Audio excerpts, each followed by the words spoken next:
राधा स्वामी दयाल की दया, राधा स्वामी सहाय, राधा स्वामी। मंसूर के गुरु थे, वो बाहर बस्ती से रहते थे। मंसूरी उनकी सेविका थी। ये दुनियादारी की बातें बताते हैं। इन दुनियादारी की आंखों पे जो चश्मा चढ़ जाता है वो वैसा ही देखता है, उसको दूसरा अच्छा नहीं नजर आता, क्योंकि उसकी नजर में जो खोट है उसको वैसा ही नजर आएगा। जैसे कहते हैं सावन के अंधे को हरा ही हरा नजर आएगा। अगर सावन के महीने में बरसात होकर सब हरा भरा हो जाता है और उस टाइम पे जिस आदमी जो पहले तो देखता था फिर अंधा हो जाए तो उसके बाद तो और नज़ारा उसकी आंखों के सामने है ही नहीं। चाहे जून के महीने में भी और रेगिस्तान में भी ले जाके छोड़ दोगे तो वो ये महसूस करेगा कि सब कुछ हरा भरा है, क्योंकि वो उस हालात में, इसका कहने का मतलब जो जिस हालात में और जिस ख्याल और विचार में रहता है उससे ज़्यादा बाहर नहीं निकलता। तो वो उसके लिए, महात्मा के लिए उसकी शिष्या थी मंसूरी। अपने गुरु के लिए खाना लेके जाती थी, शाम के टाइम खाना लेके जाती थी। लोग बाग कहते थे कि देखो ये लड़की है, उसके लिए खाना लेके जाती है मंसूर, ये तो बहुत गलत बात है। जवान तेरी बहन और उस महात्मा के पास जाती है, ये अच्छे संबंध नहीं हो सकते इस प्रकार से। जब ये बात उसको लगी मंसूर को, और दुनियादारी ने, ये बहुत बुरे लोग हैं, ये दुनिया के लोग हैं ना, दुनिया के लोग बुरे नहीं, उनकी समझ नहीं है, लेकिन बुरे तो दुष्ट लोग वो हैं जिनको पता होते भी दुष्टता करते हैं, वो ज़्यादा दुष्ट हैं। इसलिए क्या कहा कि उसकी बहन को उन्होंने किस तरह से बदनाम किया और मंसूर के दिल में उसके खिलाफ जहर भर दिया। मंसूर एक दिन कहने लगा कि आज मैं देखूंगा। समझदार आदमी किसी के कहने से इतबार नहीं करते, वो जब तक आजमा नहीं लेते किसी बात को, अपनी आंखों से नहीं देख लेते या प्रमाणित नहीं हो जाते, तब तक वो बात बोलते नहीं है। उसने सोचा कि आज मैं शाम को देखूंगा। तो उस शाम को क्या हुआ कि खाना बनाने में थोड़ी देर होगी, अंधेरा ज़्यादा हो गया, और वो खाना जब लेके गई, या थोड़ा बहुत आंधी तूफान आ गया था, उसके कारण वो लेट होगी खाना ले जाने में। और खाना लेके जब गई तो काफ़ी अंधेरा था। मंसूर भी पीछे पीछे चल दिया छिप के कि आज मैं देखूंगा क्या कहानी है। वो जाके कुटिया के अंदर उसने खाना दिया। महात्मा को देख के कहने लगे, बेटी आज तो बहुत शाम है, बहुत तूने देर कर दी।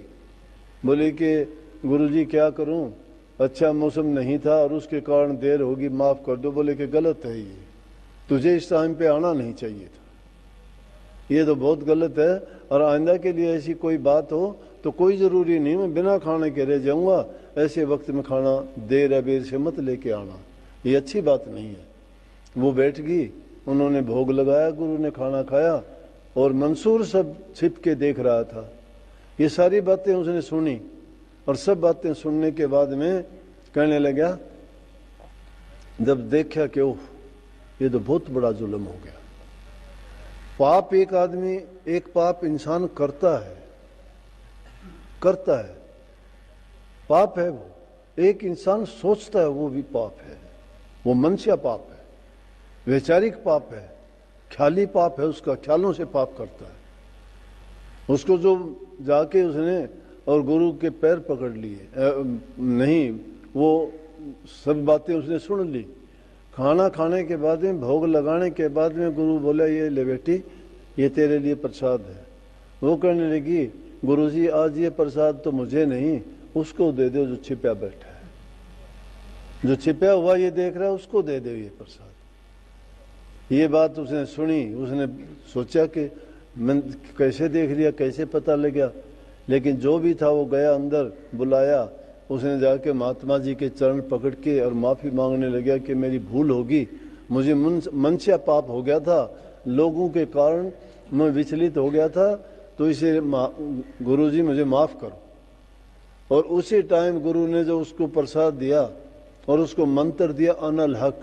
अनल हक का मतलब होता है हिंदी में सोहम। सोम का मतलब होता है तू भी ब्रह्म और मैं भी ब्रह्म, जैसा तू वैसा मैं। ये उर्दू का लफ्ज़ है अनल हक। तो उसी टाइम पे उसकी सुरती चढ़ गई और अंदर रूहानी मंडलों में विचरण करने लगा और उसकी यही धुन बन गई अनल हक अनल हक अनल हक। इसीलिए कही संत कहते हैं कभी देते हैं हम शीत मित्र, कभी देते हैं सिर साटे, हम देने आए रे दुनिया तू मत नाटे। संत कहते हैं कि कभी तो हम ऐसे ही पकड़ा देते हैं किसी को, और कभी कभी देने के लिए हम शीश का दान लेते हैं। कहने का मतलब उसको हर प्रकार से उस सर्वस्व जिसका सौंप ले लेते हैं, तब उसको नाम की बख्शीश होती है। तो आज के युग में तो हमें सहज में ही मिलता है, संतों ने इतना आसान कर दिया। नहीं, नाम कहाँ मिलता था। नाम तो महाराज जियों की कहानी देखोगे कि नाम के लिए कहाँ कहाँ नहीं ठोकर खाई, कहाँ कहाँ नहीं गए, कितनी कितनी दूर पैदल चल के गए, किराया भाड़ा नहीं होता था, बस नहीं होते थे, साधन नहीं होते थे, लेकिन ललक थी ना, बिरह थी। वो थे सूरवीरों का काम, वो सूरवीरता उनमें दिखाई। आज तो मन में आता है चाहे एक दिन में जाके हम हजारों कोस से वापस आ जाते हैं, मुश्किल ही नहीं है। फिर भी समय के अनुसार हालात और स्थिति जैसी होती है उनके अनुसार चीजें भी बदलती रहती हैं। तो आज जितना सुगम है उतना नहीं है। आज तो महाराजियों के लिए गर्म पानी करके हम ले जाते थे। 4 बजे तो नहा के मैं आरती बिनती शुरू कर दिया करता था, और पानी गर्म करते थे, चूल्हे पे करते थे। शाम को हारे में रख देते, गर्म मिलता तो मिलता, नहीं मिलता, गर्म से नहाते थे महाराज।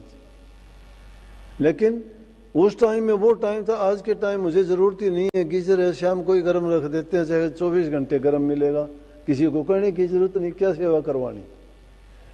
तो हालात वो नहीं है, टाइम के अनुसार चीजें सब बदलती हैं।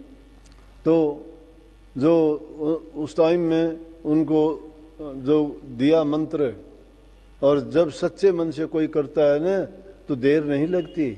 नहीं तो सारी जिंदगी जो पापी जीव होते हैं, जिनके कोटि जन्मों के कर्म खोटे मंदे होते हैं, वो उनका पाप कभी उनको सुधरने नहीं देता है और उनको और ज्यादा नीचे गिरा देता है। लेकिन जो संस्कारी जीव होते हैं, अनुरागी जीव होते हैं, जो बिरही जीव होते हैं, जिनकी तड़प सच्ची होती है, वो कहते हैं ना, मुझे है काम सतगुरु से, जगत रूठे तो रूठन दे।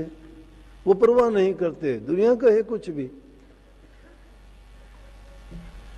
बुल्ले शाह कहता है, बुल्ल्या आशिक रबदा मलामत होवे लाख, दुनिया काफिर काफिर आख दी तू आहो आहो भाग। जो आशिक खुदा का हो गया उसको परवाह किस चीज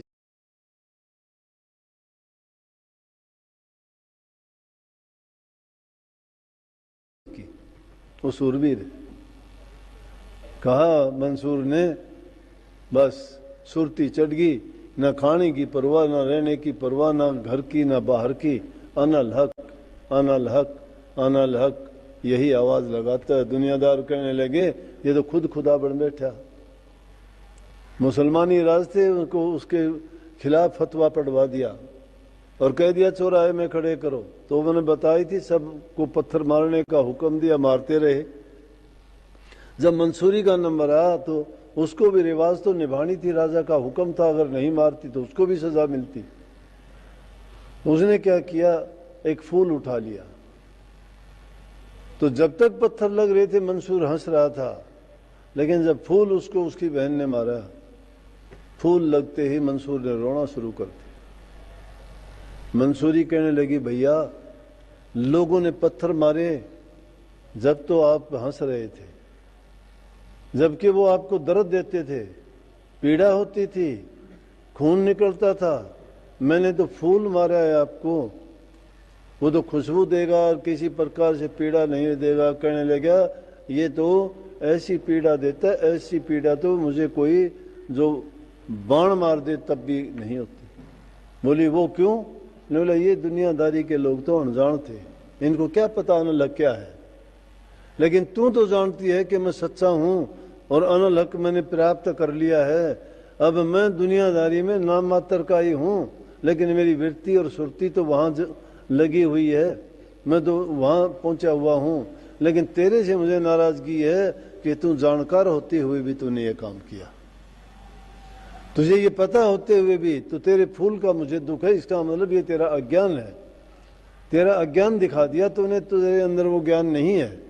तो दुनियादारी की बात तो ये है कि दुनियादारी के लोग जो कहते हैं ये सबसे बड़ी बाधा है। सबसे पहला इतराज तुम्हारे घर से होगा, तुम्हारे परिवार रिश्तेदारों से होगा, बाहर के और समाज के लोग तो बाद में होते हैं। सबसे पहले तुम्हारे लिए वही तुम्हारा रास्ता अवरुद्ध कर देंगे, तरह तरह की परेशानियां पैदा कर देंगे।